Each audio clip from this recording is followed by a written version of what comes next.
Where we lock and load. Come on. Where we lock and load. Allen Pals. It's the Allen Pals Show. Where we lock and load. Come on. It's the Allen Pals Show. Where we lock and load. Come on. It's the Allen Pals Show. Where we lock and load. It's the Allen Pals Show. Where we lock and load. Come on. Where we lock and load. Allen Pals. It's the Allen Pals Show. Where we lock and load. Come on. It's the Allen Pals Show. Where we lock and load. Come on. It's the Allen Pals Show. Where we lock and load. It's the Allen Pals Show. Where we lock and load. Come on. Welcome to another Wednesday night of the Allen Powell Show. Y'all know what it is. I'm the host, Al. Got Vic, got my guy Lance Williams back. Man, it's been a long time coming. You back in the building. How you feeling, big dog? Man, I'm feeling good. It's good to be back. Hey, look, man, you know, as Bears fans, there's a lot of smiles going on around here. I haven't seen this many smiles from Bears fans in a long time, man. But after this last performance in preseason, it's a lot of smiles going on around here. Have you noticed, like, the Bears fans smiling a lot recently? Hey, man, I'm smiling every year, man. So this year, I'm just trying to keep it down. I ain't going to get too excited. I do it to myself every year. So this year, I'm just going to be, just everybody keep the same energy they've been having. That's what I want. Everybody that's been over there, stay over there. You know what I mean? And we gonna ride how we ride, and we good. Hey, look, man, I invited some folks to jump on the train before the season started. I said, look, man, you know, you got a chance right now. If you want to jump on the train, it's parked right now. It's stopped. Yeah. But once the season starts, if you ain't jump on, it's gone. I gave people some opportunities, and they slow footing. I said, all right, you know what? It's over with. But let's get to it, man. The last preseason game, the Bears put on a show, 38-0. The first team, 92-yard drive.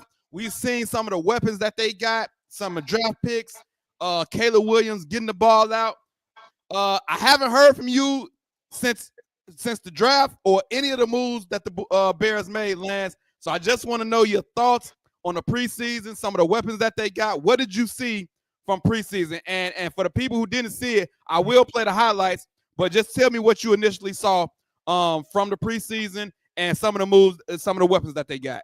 All right, so initially, I just like that our offense looked like it got some competency to it. You know what I'm saying? Yeah. We getting the plays called. We ain't getting no delay of games, not really too many pre-snap penalties, all of that stuff. You know what I mean? We look like a real NFL team. Before, we couldn't even get a play call.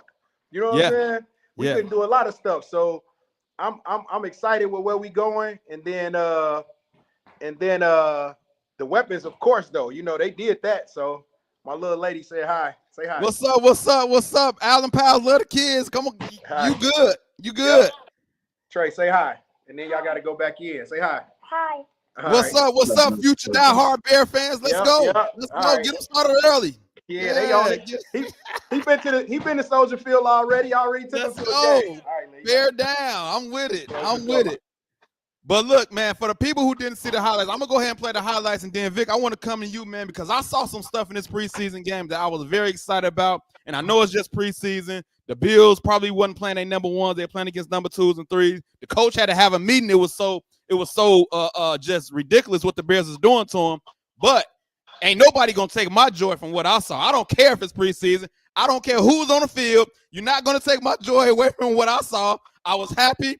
I seen one of the guys, Carl Reed, that we were at the gig, and I made him stop. He was right. I said, hold on, brother. I know you seen what's going on. I know you seen. He gonna say, relax, man. It's just preseason. I said, you know what? Go on about your business, man. I don't like your tone right now, bro. But look, here's the highlights for the people who didn't see it, man.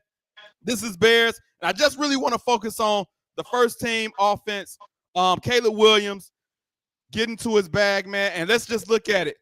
First play, we got a bootleg. And we got the rookie. Getting in the ball early. And we seen two tight ends. We got two on paper. And then we got the Cole Kmet. Kmet. That's a beautiful sight to see right there. That's a beautiful sight to see, man. Come on, man. You got the rookie, and then we got big Cole Kmet going down the seam, and it was just a dart. A dart. Hey, man, I see the smile, Vic. I see the smile. How you liking what you saying, Vic? What these highlights you saying right here? Hey, bro, like way before the highlights, bro, what I like, and I'm telling you, bro, I'm going to keep on harping on this. Yeah. First day of live training camp, being at the line with the offense, they can't get it together. He take the entire first team offense off of the field, put on the second team offense.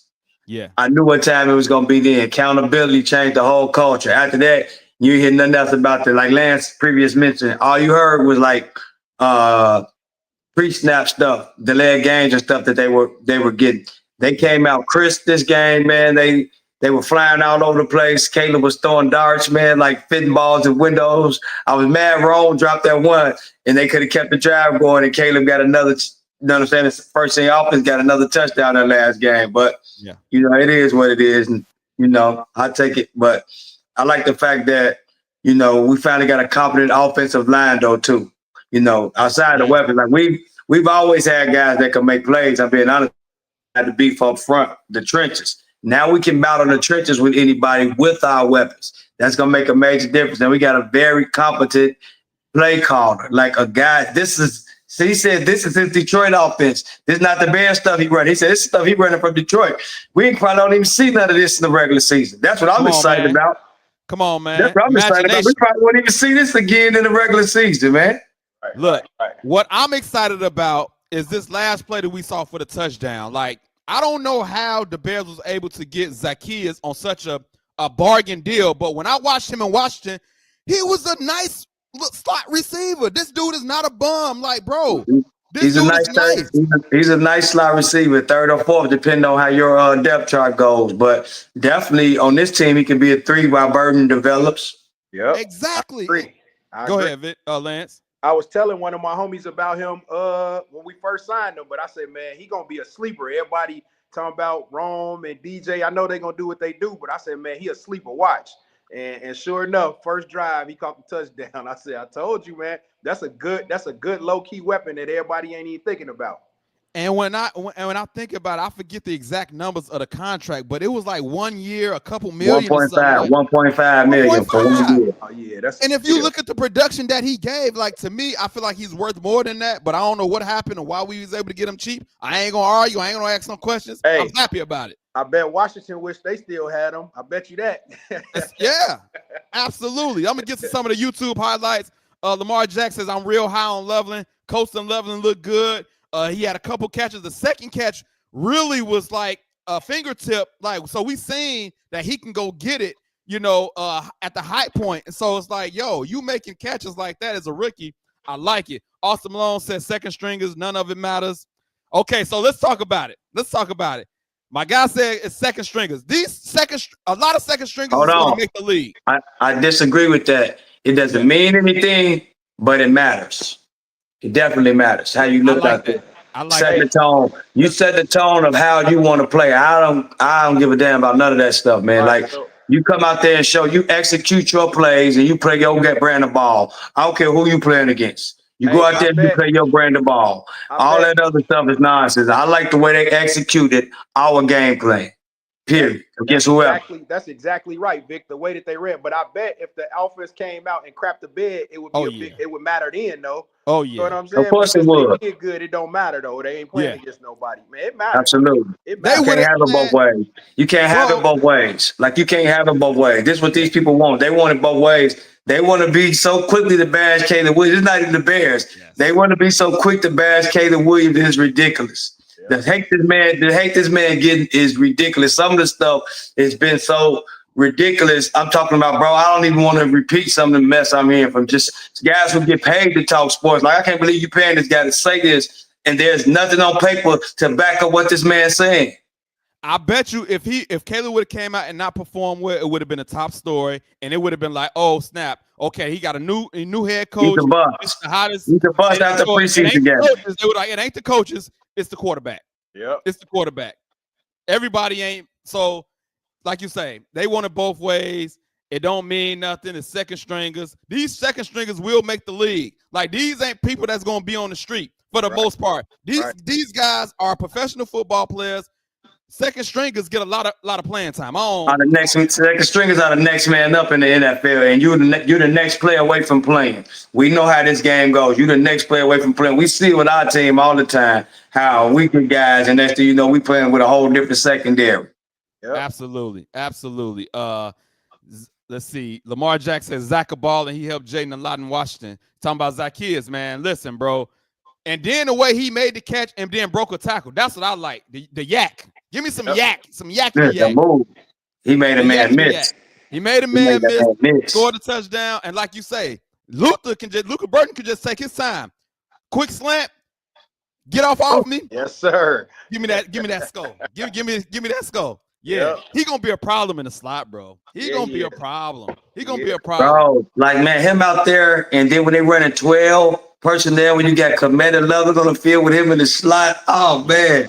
Yes. With the two tight ends we got, bro. What I love, bro, that people ain't talking about. He's not even showing the game plan that he got for DeAndre Swift. He is not even like played it down in the preseason. He's not even showing the game plan. And then he already said he had a whole gadget, like whole little thing for him. Like we ain't seen it yet. Fighting times in Chicago right now. We got a whole bunch of toys. You know what I'm saying? I just already, bro. I know he has to coach the regular season game, but I just see competency like I haven't saw in the coach in Chicago in a long while, bro. I'm just being honest. Even in the preseason, the candor, the honesty that he displays with the media, telling them how he even got on the guys in practice. This is refreshing. Yeah, for sure. We got a coach. This is refreshing. He knows what he's doing. Young guy know what he's doing. Mastermind. I'm telling you guys, he's a mastermind, bro. So the only question is, we knew he knew how to call an offense. My only question was he going to be a leader, though? Like, was he going to be a leader of men? Yeah. Yes. And like you said, Vic, that first day, you can't line up, man. You got get out. Get out, everybody. I don't care where you got drafted at. So he laid it down from day one, and he. So if it's like this, we straight, man. I ain't even worried about it. And then Dennis Allen just gonna lay on his defense, man. Do what you do. Hey, Grady Jarrett say, man, he bought in the first time he met Ben Johnson. So he bought in. He's a defense player, so he bought in. Right. So he sold. I think we finally got it right. We finally got it right.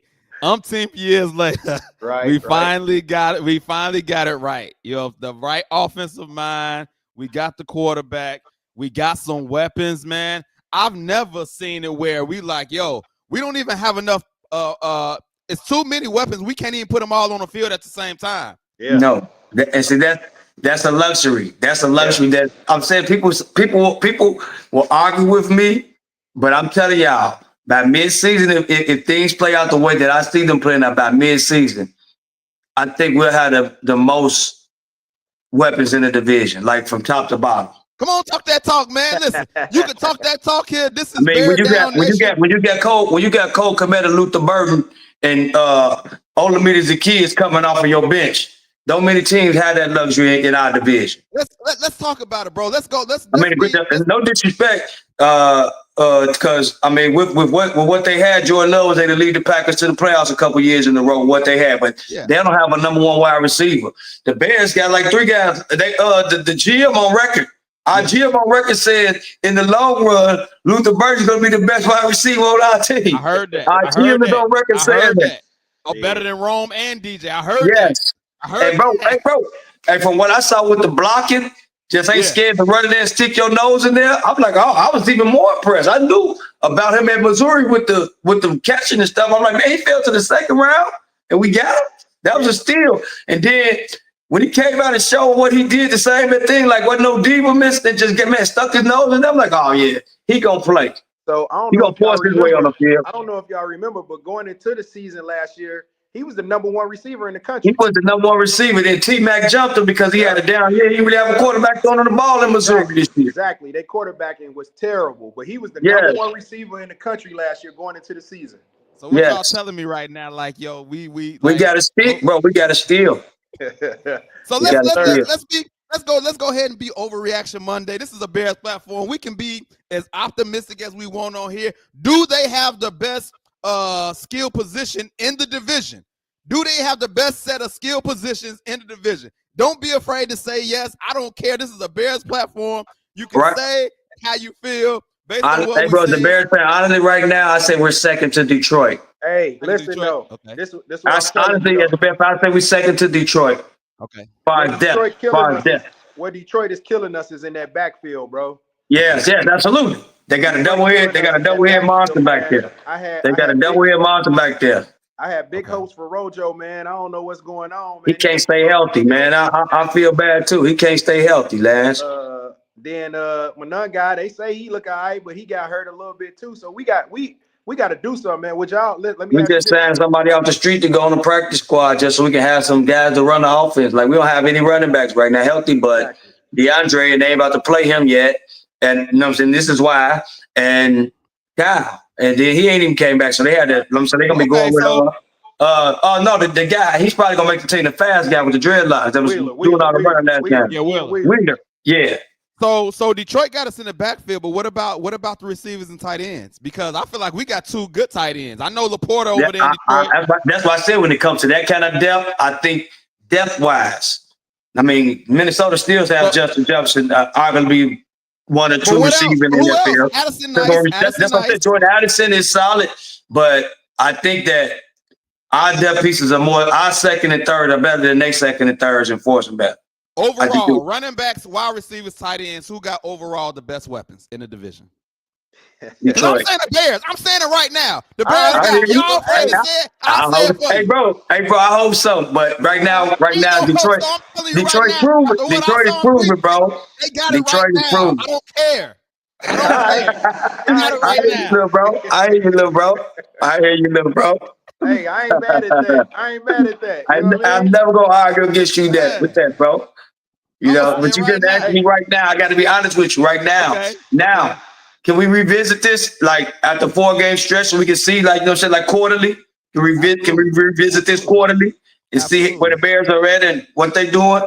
Absolutely. Because there's a possibility that Detroit takes a step back without our head coach. They are gonna take a step back. Detroit taking and without their defensive coordinator, who's not the best head coach. Sure. Yeah. So check it out. Would y'all, since we talking about the backfield, the Commanders talking about putting Brian Robinson out on the market, man. Would you go grab him for a 6th-round pick or something like that? For sure. Man, I would definitely bring him in. Then you got him and Swift, and then your running back problem is solved. You got a thumper, you got a thumper and a runner. That's all you need. Exactly. Yeah.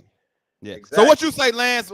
Overall, who got the best skill position for you, man? You ain't really said nothing. It's like you was trying to duck the question. Like he started talking about Brian Robinson. I said it with my chest. The Bears got it, and you ain't even say nothing. What we doing right here, bro? Hey, man. Hey, look. So I told you when we first started, I'm not jumping out the window this year. Look, man, jump out, bro. We got a parachute for you. Jump out the window. No, I ain't doing it because every year I break my own heart, man. This is different. This is different this year. I said that last year. And I said that the year before. I say that every year. I'm riding with us though. So if you say that, I ain't gonna say we don't. But I'm okay. Well, in your opinion, in your honest, humble opinion, in the division, who got the best fit right now? Detroit still got the best weapons in it. That's cool. I'm out here by myself. I jump out the window by myself. No, but you ain't wrong though. But I'm just telling you though. Gibbs and Montgomery though, that's tough. That's tough. Yeah, but you only talking about the running back. I definitely understand why you're saying what you're saying. I do. I definitely understand because the Bears have a plethora, but we got to go out and do it. Listen, man, y'all telling me Luther Burden, that guy, like I ain't gonna sit here and act like I know. Y'all telling me Luther Burden was a #1 receiver, this, that, and the other, and he's slotted in the 4th on that depth chart. Is that what you telling me?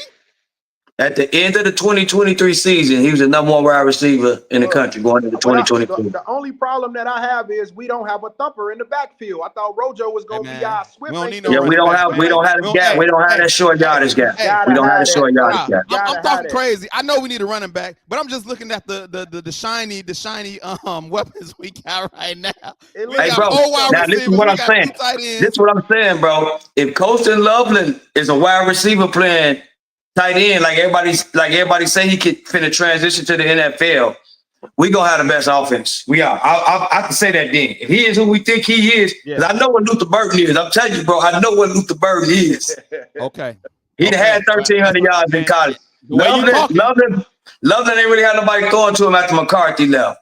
That's why he really didn't have put up receiving yards. But we gonna see with a quarterback like Caleb, and what he say he is, we gonna be explosive, man. The way you talking is making me further say, yeah, the Bears got it. But listen, I'm gonna bring in my guest of the evening. College football is back this Saturday. Let's see what maybe my guy seen Luther Burden. Maybe he can give us some insight. Mr. Devontae Piggy, the college football analyst, is in the building. Before we get to the college football, did you get a chance to watch Luther Burden? Is there anything that you can tell me? I don't really know. They talking about he was the number one receiver at one point. You got anything to say about Luther Burden? Hey, if he get playing time, he could be electric. He could be electric. Come on, talk that talk. All, but I do like the coach putting him in position. I think the Bears drafted him with the right coach, and I would say with the offensive scheme, he could be electric for sure. Let's get to college football. It's back this Saturday. We got a game, 22 Iowa State versus 17 Kansas State. Yes. I seen an interview today with even Stanford's coach. They got Frank Wright coming in for 1 year on an interim level. Andrew Luck, the GM of Stanford, trying to get them back to relevancy, being relevant again. But college football is back, man. What are you looking forward to? Are you watching this first game? What you looking forward to? And then just in general with the season, is there anything in particular that you're looking forward to with this season? Man, it's an exciting time for football in general. Yeah. But it's a lot of storylines headed into the season. Yes. So we do got some preview games this week, but the official starting week is not going to be till next weekend. Next week, yeah. But we do got some ranked matchups this week. They got a game out in Ireland between Iowa State versus Kansas State. So the Stanford matchup, Stanford got a little ways to go. So they have seen their glory days. They trying to get back to that. But as far as storylines for the year, you got Bill Belichick, UNC. Storyline always going to be around Coach Prime in Colorado. Yes, sir. See how they're going to look without Shedeur and Travis. If you're a college football fan and watch College Game Day on ESPN, you got Lee Corso. He going to hang it up. Yes. So week 1 going to be his last show calling the game at Ohio State. Okay. But going into next week, I don't know if you want to jump into some of those games. We're gonna save that because you're coming back. I need you to come back, my guy. We're gonna do that. So one thing though, man. This one thing, man. Yeah. I know Vic a Notre Dame fan, bro, but I gotta represent for my guys, man. They got my Fighting Illini ranked like 13 or something, man. Man, they're a good team, man. Hey, bro, they're a good team. They're a good team. If I showed you my notes, but they were started last year. My sleeper team. They were started last year. Yep. My sleeper team out of the Big Ten is Illinois. Thank you. They got the talent, man. If I share my notes, I got it right here. Sleeper teams is Illinois out of the Big Ten. They had a 10-win season last year. Yep. They've returned in pretty much the entire offensive line. Yep. And if the coach of Illinois, he breed offensive lines. He did it at Wisconsin. He did it at Arkansas. Wisconsin, that running game come from Wisconsin, man. Yeah. So Illinois is my sleeper team there. Okay. It might be a little biased, but I got Alabama being the sleeper team out of the SEC. Yeah. Are they ever gonna be a sleeper though? They Alabama. Are they ever a sleeper team though? Well, you again, we coming into this season ranked 8th. When the last time had you heard Alabama ranked not out of the top 4, out of the top 5? Yeah. Long time. Yeah, in a long time. So, and we had a somewhat of a disappointing season last year. But one thing that I would say we put us as a sleeper, where people not recognizing this, like they got the ammo in their back to try to right their wrongs, and this is one of the few seasons where they have had no scholarship player transfer. Okay. Nobody jumped in the portal. They brought everybody back. Nobody went to go look at another school. They wanted to play at Alabama. They stayed there. So they in the trenches going to try to, rewrite the ship. Okay. That's what's up. What they doing at their quarterback, man? What's going on down? Who they quarterback? So we got Tyler Simpson. Okay. He been there what 3 years as a backup. Okay. It was a competition between him and our freshman, but they go ahead and Tyler Simpson would be the starter. Okay, I ain't familiar with him, but I'll be watching though. Listen, Devontae is getting me hooked in the college football realm. I went to the game with him last year. We plan on going to a game this year. He's getting me reeled on in into the college scene, and I'm loving all of it. But listen, man, we're gonna bring you back next week to really preview the season. We got a lot. We got a lot to talk about week one. Already, you got a lot to talk about. Week one, those first 2-3 weeks of the college season, you want to look at those non-conference matchups. Yeah, and I seen a matchup. I think like number 1 against number 3. What is that? Texas and Ohio State. Texas and Ohio State. Sheesh. Yes, right out the gate. Right out the gate. You got a few of those. That's why I love college football. You gotta love college football, bro. That's why you gotta love it. You got a few of those games. Just stuff like that right out the gate can have playoff ramifications right out the gate. You the college football guru, man. Is Arch Manning what they saying, man? Is he gonna be that? He gonna have to show it. He played in a couple games last year when Quentin Ewers was out injured. But again, we haven't really seen that. What you think? What you think though? Can he do it? For sure. Is he gonna be that? Is he gonna be that? He putting you on the spot. Is he gonna be that? Is he gonna be that? Yeah. It wasn't a quick yes. No. He not. I gotta see a little bit more. Okay. I would say he got the legs in the run game. I got to see a little bit more in the passing game for him. I mean, they right now they hyping him up. They talking about he might be the number 1 pick and all of that. They going crazy. Yeah, and some of that again, that's gonna come with the name. Right. Okay. That's gonna come with the name. But I got to see a little more. I got to see a little bit more in the passing game. He got the legs. I seen him run somebody over. He didn't duck the smoke. He put his shoulder down and ran somebody over last year. But I got to see it in the passing game a little bit more before I go. Okay. I was asking. I don't know. I'm not going down that hill. He's saying that Manning blood didn't all the way translate for sure. Like, yeah, you a Manning, but nah, you ain't a for sure lock right now. Yeah, you got to show me. Okay. You got to show me. But look, we just wanted to come in on this show, man. Recap the Bears, get some college football talk. I'm gonna give my come to church scripture real quick, and we're gonna get on up out of here. And next week is gonna be off the chain. But the scripture for this week is Matthew 15:21-28. I read this scripture, man, and shout out to old Embassies of Christ and Dr. C, because he used to talk about this scripture all the time. And but I finally got some context to it, and it made me look at it different. So here it is. A Canaanite woman from the vicinity came to him crying. She's crying out to Jesus, like, Lord, Son of David, have mercy on me. My daughter is demon possessed and suffering terribly. Jesus didn't answer a word to her first. Disciples came to him like, yo, send her away. She keeps crying out after us. And then Jesus finally answered her and said, hey, I was only sent here for the lost sheep of Israel. He had only came really to address the people of Israel. And then a woman came and knelt before him and said, Lord, help me. And he replied, it's not right to take the children's bread and toss it to the dogs. And this is when Dr. C was like, he called her a dog, and she basically said, woof, woof. Like, you can call me whatever you want, but I still need this healing. So as the story goes, she said, yes, it is, Lord. Even the dogs eat the crumbs that fall from the master's table. And then Jesus said to her, woman, you have great faith. Your request is granted. And her daughter was healed at that moment. And so what I took away from this is how bad do you really want what you asking for? His job was specifically to come to the people of Israel. She was a Canaanite. She was a Canaanite woman. He didn't come for them. He came for the people of Israel. But this scripture also says to me that God is for everybody.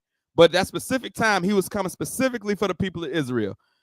But he never told her no. He just kind of like, it was like a test or a rejection just to see how bad do you really want what you asking for. And that's what I got of it. And so I look at it and I take it in life. When you're asking for something or you want something in your life, what are you going to do if you get rejection or if you get a test? Whether it's come from the world or is it God testing you? Are you going to just fold, or are you going to keep pressing forward to get what you wanted? Because when she kept pressing the issue, like, yo, you can call me a dog, you can tell me you ain't come here for me, and all of this stuff, but at the end of the day, I still need what I need. And then at the end of it, he says, because of your faith, your request has been granted. And so I just encourage people, hey, whatever you're going through in life, if you get rejection, if you get rejection from the world, or if it's a test from God, you might not know it's a test, but you don't always just have to take the first answer as a no, or and a lot of, in this situation, he never said no. He was just telling her like, yeah, I didn't really come here for you. I came for the other people, and it ain't fair that I give what I came to give them to you. But she said, I don't care nothing about what you're talking about. I know that you have what I'm looking for, and I need that about you. I need that about you. You know what I'm saying? And because she had faith in him like that, he like, you know what? You got the faith, so here you go. And he came for all of us. So that's my scripture today. You should go back and check that story out if you need some encouragement. Matthew 15, 22 to 28. I thought that scripture was dope. It did something for me. Hopefully it do something for you. I want to thank y'all again, man. Devontae, Vic, Lance, I appreciate y'all coming on, man. We're going to get to it next week with the NFL prediction week. And Devontae, we're going to break down week 1 of the college football season. And we're going to get to it. So, once again, thank y'all for tuning in. We're going to see y'all next week. We are out. All right. Thanks. We lock and load, Allen Pants. It's the Allen Pants Show.